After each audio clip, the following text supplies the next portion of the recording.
My dear good evening to all of you. I hope आप सभी अच्छे होंगे। आपके अपने चैनल में आपका स्वागत है। आज मैं आपके साथ class 12 political science chapter 5 international organisations specially concern of the UNO आपको बताऊंगा।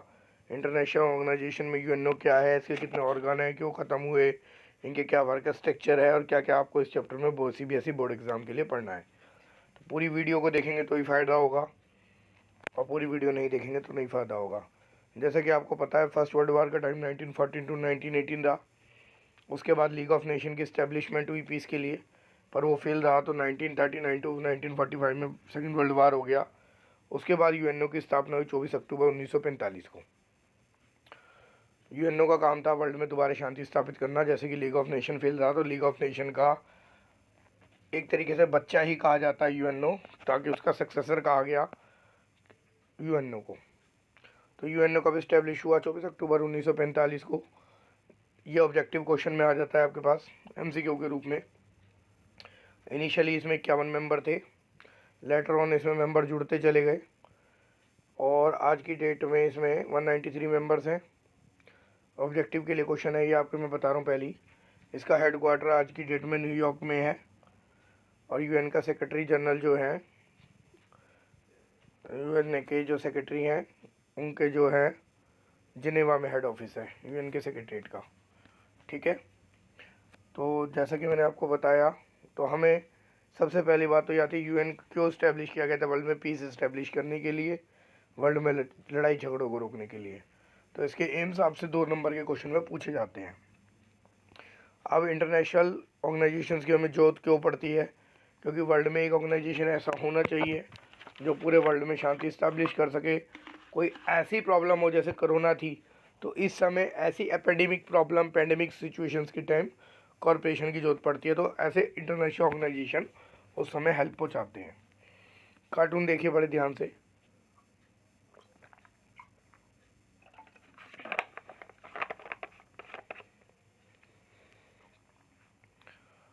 कार्टून आपको कुछ बता रहा है। ये कार्टून पेपर में पूछा जाता है और मुझे इस साल की बहुत उम्मीद है ये कार्टून पूछा जाएगा जो वर्ल्ड में सिचुएशन चल रही है लास्ट रशिया और यूक्रेन के वार को देखते हुए। ठीक है, तो इसमें क्या था, इसराइल की आर्मी पर क्या किया गया? अमेरिका द्वारा जब बॉम्बिंग की गई तो उन्होंने कहा कि हम यूएन में जाएंगे और हमारे पास एक यूएन ही ऑप्शन है। और यूएन में किसकी हेजोमनी है? यूएसए की, क्योंकि बहुत ज़्यादा डोनेशन वहाँ पैसे के रूप में यूएन ही देता है। नाउ ये पिक्चर क्लियर नहीं है आईएमएफ वाली। आईएमएफ क्या है देखिए, इंटरनेशनल मॉनिटरी फंड है। कब इस्टेब्लिश हुआ ये आपको पढ़ना है, उसके मेंबर देश पढ़ने हैं। एनजीओ नॉन गवर्नमेंट ऑर्गेनाइजेशंस होते हैं, ये आपको मैंने बता रहा हूँ। अच्छा अब यूएन इस्टेब्लिश कैसे हुआ? मैंने आपको पहले ही बता दिया। सेकंड वर्ल्ड वार के बाद 1939 टू 45 के बीच 24 अक्टूबर 1945 को यूएन इस्टेब्लिश हुआ। इसका काम वर्ल्ड में पीस इस्टेब्लिश करना था। अब यूएन के ऑर्गन आपको पढ़ने पड़ेंगे। सेक्रेटरी काउंसिल है, इसमें 5 परमानेंट मेंबर होते हैं और 10 टेम्पररी होते हैं। जो 5 परमानेंट मेंबर होते हैं उनके पास वीटो पावर होती है। जैसे भारत के राष्ट्रपति के पास वीटो पावर है, इसी तरह यहाँ 5 आदमियों के पास है। जो 5 ये आदमी नहीं है, 5 कंट्रीज़ हैं। इनमें कौन कौन सी है? यूएसए, यूके को ब्रिटेन कहा गया, चाइना, फ्रांस और कौन सा है बताइए? यूएसए, यूके जिसे ब्रिटेन कहा गया, चाइना, फ्रांस। ठीक है, और ये जो देश हैं इनके पास वीटो पावर है। 10 जो हैं वो टेम्प्ररी हैं और चेंज होते रहते हैं। इंडिया की दावेदारी की यही बात हो रही है कि इंडिया जो है परमानेंट मेंबर होना चाहिए सिक्योरिटी काउंसिल का, क्योंकि इंडिया के पास न्यूक्लियर पावर भी है और जो जो इसकी कंडीशन है मैं भी इस चैप्टर में पढ़ाऊँगा वो इंडिया सब पूरी करता है। शांति व प्रिय देश हो, मिलिट्री प्रोवाइड कर सके, फंड दे सके। एक ये क्वेश्चन आ सकता है, वैसे ये यहाँ का तो नहीं है, सीबीएसई बोर्ड तो नहीं पूछा, पर कम्पिटेटिव एग्ज़ाम में पूछ रखा है। हायर लेवल की एग्जामिनेशन पीसीएस यूपीएससी में यूएन की ऑफिशियल लैंग्वेज तो स्पेनिश है, रशियन है, फ्रेंच है, अमेरिकन इंग्लिश है, चाइनीज़ है और इंग्लैंड वाली इंग्लिश है, ध्यान रखना। दूसरा जनरल असेंबली जिसमें से होती है, जनरल असेंबली का काम है। तीसरी इसका ऑर्गेनाइजेशन है। कुछ ऐसे ऑर्गेनाइजेशन है जो प्रोग्राम और फंड्स चाहते हैं, जैसे UNDP, United Nation Development Programme, UNCTAD, United Nation Conference on Trade and Development. ये मैंने आपको चैप्टर 1 में द कोल्ड वार में, जो इस साल डिलीटेड है, जो नेक्स्ट ईयर के पेपर में नहीं आएगा, उसमें इसको डिटेल से बता रखा है। जो इसको डीप में समझना चाहते हो पढ़ ले। इस साल मैंने 2 स्कूलों में पढ़ाया, गुरुकुल विद्यापीठ खेकड़े के अंदर और गेटवे स्कूल बागपत के अंदर। वहाँ मैंने इसको डीपली पढ़ाया था दोनों चीज़ों को, तो उन बच्चों को शायद नहीं पढ़ने की जरूरत पड़े, और जो नए बच्चे देखेंगे वो इसे देख सकते हैं। पुरानी बुक के चैप्टर 1 में दे रखा है, और नई बुक है तो आप मेरी वीडियो देख लें, वहाँ मैंने सब क्लियर कर रखा है। इसीलिए मैंने बुक की हेडलाइन लगा रखी है, क्योंकि यहाँ से ऑब्जेक्टिव पूछे जाते हैं। यूएनईपी इन्वायरमेंटल प्रोग्राम पूछा जा सकता है, agenda 21, Earth Summit, Rio Summit, Kyoto Protocol, और जो मॉनेस्ट्री प्रोटोकॉल था, monetary protocol, biological weapon convention, इन सबको पूछा जा सकता है। वो मैं आगे भी कराऊंगा इन्वायरमेंट वाले में, और यहाँ भी पूछा जा सकता है। और यूएन के जो यूनेस्को वगैरह की फुल फॉर्म है, ये सब फुल फॉर्म के रूप में आपसे पूछे जा सकते हैं, सब याद कर लें। Now international court of justice का हेड ऑफिस है हेग। देखिए, आपसे सार्क का हेड ऑफिस पूछा जा सकता है कहाँ है, यूएन का न्यूयॉर्क में पूछा जा सकता है। सेक्रेटरीट का पूछा जा सकता है, यूएन जो सेक्रेटरी जनरल वाला जो जिनेवा में है। इंटरनेशनल कोर्ट ऑफ जस्टिस का हेग में ये पूछा जा सकता है। हेग कहाँ है, नीदरलैंड में है, ये भी पूछा जा सकता है। ये ऑब्जेक्टिव का क्वेश्चन है और एक जीके का क्वेश्चन है, बहुत इजीली याद हो जाएगा। इसको मैंने ट्रिक से ऐसे याद किया, यूएन एक नया ऑर्गेनाइजेशन है, तो उसका जो हेड ऑफिस होगा वो न्यूयॉर्क में होगा। पर अलग अलग ये जो संगठन है, इनके अलग अलग ऑर्गेनाइजेशन है, अलग अलग हेड ऑफिस हैं इन अंगों के। यूएन के जैसे 6 अंग थे, एक अंग खत्म हो गया, तो इंटरनेशनल कोर्ट ऑफ जस्टिस का जो है पूरे विश्व का इसे कोर्ट कहा जाता है। जो दो देशों के बीच विवाद के मुद्दे होते हैं जो शांति से नहीं सॉल्व हो सकते, वो इन कोर्टों में जाते हैं। जैसे भारत के पीओके वाला issue international court of justice में चल रहा है। बात के दलबीर भंडारी जी ने इसमें अपनी बात रखी थी, ठीक है। तो ये आपको पता होना चाहिए। हेग क्या है, इंटरनेशनल कोर्ट ऑफ जस्टिस का हेड ऑफिस है हेग में, और कहाँ पे है, नीदरलैंड में।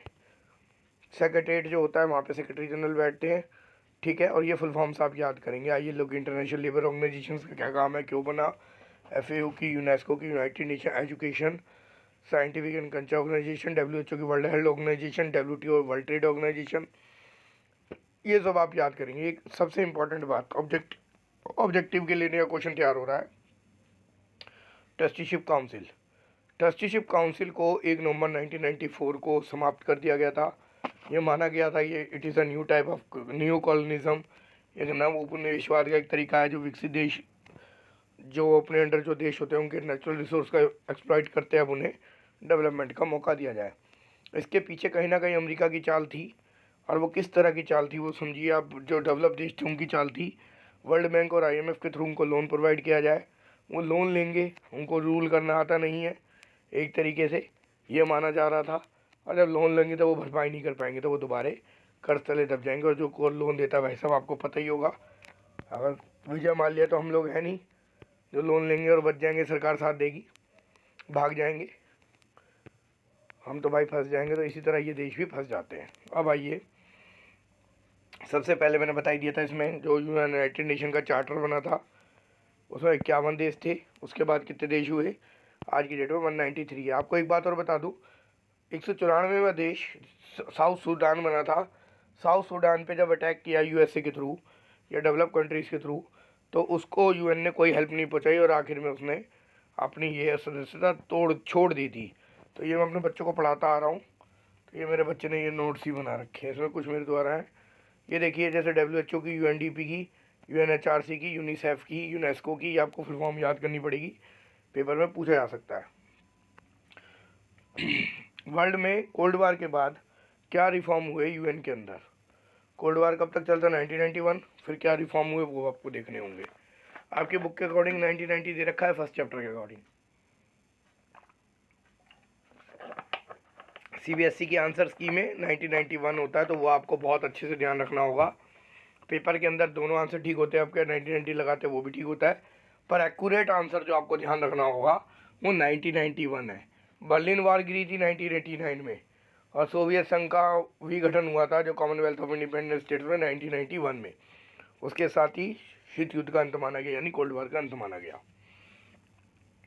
सोवियत, अब UN में जो कोल्ड वार जब 1991 में ख़त्म होता है, तो इसके रंग रूप को बदलने की बात की गई, तरीके को बदलने की बात की, क्योंकि वर्ल्ड में एक ही पावर की हेजेमनी हो गई, एक ही पावर का, एक ही वर्ल्ड में डॉन रह गया जिसका नाम था अमेरिका, ठीक है। तो वैसे तो कोल्ड वार आज भी चल रहा है अमेरिका और USA के बीच, अगर आपको पता हो तो। आपके टीचर्स इस पर ज़्यादा प्रकाश डालेंगे, मेरे को कभी मौका मिलेगा तो मैं बताऊँगा। अमेरिका, मैं थोड़ा सा हल्का सा जिक्र कर दूँ, अमेरिका भारत को आज भी कोल्ड वार के चक्कर में ले रहा है, क्योंकि हमारा दोस्त है रशिया। 1971 में हमने रशिया से TT करी थी, फ्रेंडशिप TT, पर अमेरिका हमारा विरोधी भी नहीं बन रहा और हमारा दोस्त भी नहीं बन रहा। भारत को कंट्रोल करने के लिए किसको पाल के रखता है, पाकिस्तान को, आपको पता होगा लास्ट ईयर MiG-21 F-16 उसे दिया ताकि पाकिस्तान भारत के खिलाफ खड़ा रहे और जब जरूरत पड़े उसको यूज़ कर सके। सेम यही करता है और इस तरीके से उसने कई अड्डे बना रखे हैं। इसके मैं डिटेल वीडियो बनाऊंगा। इवन बस अगर अमेरिका डरता है तो जहाँ तक मेरा मानना है, जो मेरी फॉरेन पॉलिसी पे नॉलेज है मेरे गुरुओं की कृपा से, वो सिर्फ चाइना से डरता है, उसके अलावा वो किसी से नहीं डरता। क्योंकि चाइना एक उभरती हुई टेक्नोलॉजी है, देश है और अपने ह्यूमन रिसोर्स का पूरा यूज़ करता है। तो यूएन में क्या बात की गई रिफॉर्म करने की कोल्ड वार के बाद, 1991 के बाद? ये कहा गया भाई साहब, एक तो इसका जो ऑर्गेनाइजेशन है उसके स्ट्रक्चर को चेंज करो, प्रोसेस को चेंज करो, उसका जुरिडिक्शन जो है उसको चेंज करो। अब क्या चेंज करने की बात हुई थी, देखिए बिगर डिस्कशन हुआ था इंस्टीट्यूशन के अंदर, सिक्योरिटी काउंसिल के अंदर चेंज करो भाई। पर 5 परमानेंट मेंबर को तुमने वो दे रखी है वीटो पावर, उसे बढ़ाओ भाई। अब वर्ल्ड में और देश आ गए हैं, उस टाइम 51 देश थे, आज 193 देश हैं। उस हिसाब से रखो। भारत की परमानेंट पक्के दावेदारी की बात हो रही है, पर हमारा दुश्मन है ना वहाँ चाइना, वो होने ही नहीं देता। और चाइना की टक्कर में भारत का सपोर्ट करने वाला कौन है? रशिया। रशिया किसी भी मामले में वीटो पावर दे देता है। वीटो पावर क्या है, मैं हल्के से बात में समझा दूँ। वैसे आपने 11th में राष्ट्रपति की पावर की वीटो पावर समझी होगी, नहीं समझी तो दोबारा बता देता हूँ। यूएन के सामने कोई मैटर गया सिक्योरिटी काउंसिल के, उसमें जो 5 परमानेंट मेंबर हैं, USA, UK, Britain, France, China, इन 5 देशों का किसी भी डिसीजन पर एक जैसा मत होना बहुत ज़रूरी है। अगर एक ही डिसीजन में इनका एक ही व्यू है 5 किसी बात को लेके, तो वो पास होगा मैटर। अगर मान लीजिए रशिया ने मना कर दी कि भारत के पास पीओके नहीं जाना चाहिए और बाकी कहते चला जाए, जैसे बाकी देश क्या कह रहे हैं पीओके के लेके कि भारत का कोई हक ही नहीं है पीओके पे, ये तो अलग देश कर दो या पाकिस्तान में मिला दो, पर एशिया कहता नहीं, it is a part of the PoK, तो वीटो कर देता है। इट मीन्स वो मैटर वहाँ पास ही नहीं होता। तो आज हम केवल मारपीट से ही नहीं जुड़े, हम वर्ल्ड से कई तरीके से जुड़े हैं। तो आपको वीटो पावर समझ आई, 5 देशों का एक सहमत होकर करना। तो इसके स्ट्रक्चर में चेंज की बात हो रही है, ठीक है, परमानेंट और नॉन परमानेंट की। ऑब्जेक्टिव क्वेश्चन आता है यूपीएससी के अंदर, एसएससी के अंदर, दिल्ली पुलिस के अंदर, सीबीएसई बोर्ड के अंदर, आपके 12th वालों के, और कोई भी पेपर में। सबसे पहला जो लीडर थे यूएन के सिक्योरिटी काउंसिल के जनरल जो रहे हैं महासचिव, वो ट्रिगवेली थे। और ट्रिगवेली कब रहे? नॉर्वे के थे। कहाँ के थे? नॉर्वे के। और आज की डेट में प्रेसिडेंट है एंटोनियो गुटरस, जो पुर्तगाल के 2017 से अब तक है, ध्यान रखना। देखिए बुक के अंदर ये थोड़ा सा रिफॉर्म दे रखा है कि क्या क्या जो थी वर्ल्ड में क्यों चेंजेस हुए, क्योंकि सोवियत यूनियन ख़त्म हो गया, कोल्ड वार ख़त्म हो गया, यूएस एकमात्र पावर बचा है। अब रशिया और उसके सक्सेसर जो है ख़त्म हो गए हैं, वो आपस में सहयोग कर रहे हैं और मैनी न्यू कंट्रीज ज्वाइन कर रही हैं यूएन को, तो इसलिए इसमें चेंजेस की जो होता है। तो आप ये वाले पॉइंट लिखेंगे।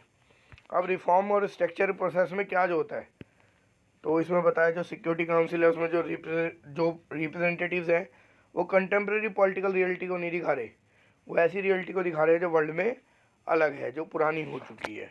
जो उसके डिसीजन है वो वेस्टर्न वैल्यूज़ के हैं, जबकि वर्ल्ड में ईस्टर्न देश भी हैं, एशिया के देश भी हैं। मैं अभी थोड़ी देर पहले आपको बता रहा था, भारत को कंट्रोल करने के लिए अमेरिका क्या करता है, ताकि हमारी रशिया से दोस्ती ना बनी रहे, हम रशिया को छोड़ दें, वो क्या करता है, पाकिस्तान को कंट्रोल करता है, क्योंकि हम एशिया के देश हैं और एशिया को उसने बहुत अच्छे से कंट्रोल कर रखा है। इसे कहते हैं बैलेंस ऑफ पावर। आपके टीचर्स ने आपको 11th में जो पढ़ाया होगा ये। अब वर्ल्ड बैंक के ऊपर बात करते हैं। वर्ल्ड बैंक 1994 में बना था, सेकेंड वर्ल्ड वार के बाद। उसकी एक्टिविटीज़ थी डेवलप करना वर्ल्ड को, स्पेशली एग्रीकल्चर के लिए, डेवलपमेंट के लिए, इंफ्रास्ट्रक्चर के लिए और गुड गवर्नेंस के लिए, ठीक है। और इसीलिए ये वर्ल्ड में लोन्स प्रोवाइड करता है with the some interest rates.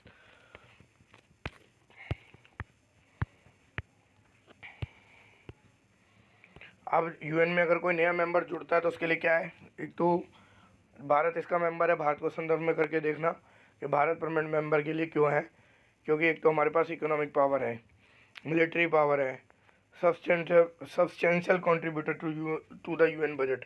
भाई कोई भी संगठन चलाओगे तो उसके बजट में तो थोड़ा कंट्रीब्यूशन करना पड़ेगा। हम बिग नेशन है पॉपुलेशन के हिसाब से, हम डेमोक्रेसी और ह्यूमन राइट्स के हिसाब से हैं, हम डाइवर्सिटी हैं geography, economic system and culture में। तो हम ये सारी कंडीशन पूरी करते तो हमें परमानेंट मेंबर क्यों नहीं मिलनी चाहिए, पर रिफॉर्म होता नहीं। तो यहाँ से सीबीएसई क्वेश्चन पूछ लेगी 100%। वर्ल्ड बैंक मैंने आपको बता दिया। मैं बुक से बताने की कोशिश सिर्फ इसलिए कर रहा हूँ मेरा मकसद ये है कि जो टीचर्स बुक में नहीं लगवाते, बच्चे नहीं पढ़ते, वो यहाँ से पढ़ के लगा सके। बाकी तो आपके लिए इसके अलावा भी पूरी बुक पढ़ी है, आप पढ़ें। मैं आपसे रिक्वेस्ट करता हूँ सिर्फ मेरे ही नोट्स पे डिपेंड ना रहें। मेरे नोट्स आपके बेस भी क्लियर करेंगे, अच्छे से समझाएंगे भी, पर आपको इसके साथ पढ़ना पड़ेगा। और मेरे को अगर और टाइम मिला, तो मैं ज़्यादातर आपको नोट्स और कॉपी के थ्रू समझाने की कोशिश कर रहा हूँ, तो मैं आपको टाइपिंग करके अच्छे से समझाऊँगा कंप्यूटर पर। मेरे को अपनी वीडियो दिखा के और पढ़ाने में वो मज़ा नहीं है कि मैं अपनी शक्ल दिखा के पढ़ाऊँ। मैटर है आपको मैटर समझ आना चाहिए, तो मैं वहाँ कोशिश करूँगा। फ़िलहाल आपको यहाँ एडजस्ट करना पड़ेगा और बुक से पढ़ना पड़ेगा। इसको अंडरलाइन लगा लें। अब यूएन की क्या क्या पावर है, जुडिक्शन पावर क्या है, वो आपको देखनी पड़ेगी। दो देशों के बीच के मैटर को निपटता है। पहले तो 5 परमानेंट देश जो मैं आपको बोल रहा था, मैं 4 ही बोले, तो मैं देख रहा था कि बच्चे दिमाग लगाएंगे। देखिए, यूएसए, यूके यानी ब्रिटेन, फ्रांस, चाइना और यूएसएसआर यानी आज की डेट में रशिया, जो भारत का दोस्त है, ये 5 परमानेंट मेंबर हैं। ठीक है, अब आते हैं यूएन की जो डिसीजन है वो कैसे हैं, थोड़ा सा देखते हैं। Just a minute.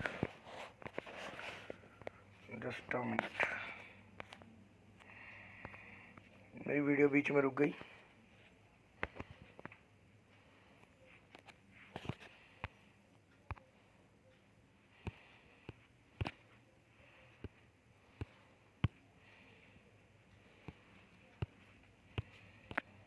Just a minute. तो यूएन के भारत के में क्या क्या डिसीजन है, मतलब यूएन के जो है डिसीजन कितने हैं, क्या है। तो एक तो जी जो क्रिएशन है, पीस बिल्डिंग काम करता है, आपको पता है, पीस कीपिंग फोर्स भेजता है। और ह्यूमन राइट्स काउंसिल है, मतलब ह्यूमन राइट्स वॉच करता है, एमनेस्टी इंटरनेशनल, ह्यूमन वॉच, इसके जो एनजीओ हैं वो इसी के अंडर काम करते हैं। मिलेनियम डेवलपमेंट गोल इस्टेब्लिश किए थे इसने सन 2000 में, और उस पर काम हो रहा है। 2020 तक की बात हुई थी, फिर 30-40 तक की बात हुई उसको कंप्लीट करने की, और इसी के तहत ट्रस्टीशिप काउंसिल को समाप्त किया गया। इंडिया और यूएन रिफॉर्म क्या है भाई, देखिए, सबसे पहले तो आप इंडिया को ऐसे जोड़ेंगे, जो मैं आपको बता रहा हूँ पेपर में लिख सकते हैं डायरेक्ट, पॉइंट में या कैसे बनाना है, पैराग्राफ में कैसे बनाना है, ये आपकी मर्जी है। मैं जो बता रहा हूँ एक चीज़ एग्ज़ाम पर्पज़ से बता रहा हूँ। इंडिया यूएन में एक बहुत परमानेंट मेंबर बनना चाहिए। इंडिया के पास न्यू एलिजिबिलिटी वाली सारी बातें हैं। यूएन में स्ट्रक्चर और प्रोसेस में रिफॉर्म होना चाहिए। ठीक है। WTO जो है बेटा 1995 में बना, पहले इसे गेट के नाम से भी जानते थे, यानी general agreement of trade and tariff. ठीक है। और गेट में कितने मेंबर हैं, मतलब WTO में आज की डेट में, ये आपको देखना होगा, क्योंकि ये मेरे पास जो बुक है उसमें 2016 का डाटा है। तो be updated from the internet.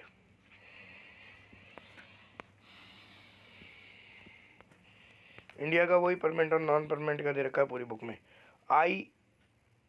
IAEA का दे रखा है, इंटरनेशनल एटॉमिक एनर्जी एजेंसी, जो 1957 में बनी थी, कि वर्ल्ड में जो है एटॉमिक क्षेत्र में काम किया जाए, न्यूक्लियर क्षेत्र में काम किया जाए, भारत को एक विशेष दर्जा दिया जाए, मतलब न्यूक्लियर संपन्न बनाया जाए, ताकि at the time of energy हम इसको यूज़ कर सकें। अब देखिए, कुछ कंट्रीज़ ने क्या किया है भारत की परमानेंट मेंबरशिप के सपोर्ट में, कुछ विरोध में, तो वो आपको खुद देखना पड़ेगा वो कौन कौन सी है। बाकी मेरी वीडियो में मैंने जिक्र किया हुआ है, तो मैंने पूरी इस चैप्टर की वीडियो में आपको मेन पॉइंट बताए। इसको आप अच्छे से फ्रेम अप कीजिए, देखिए कोई कमी लगती है तो मुझे बताइए, ध्यान दीजिए, मैं उसको करेक्शन करूँगा। कोई कमी लगती है तो बताएंगे।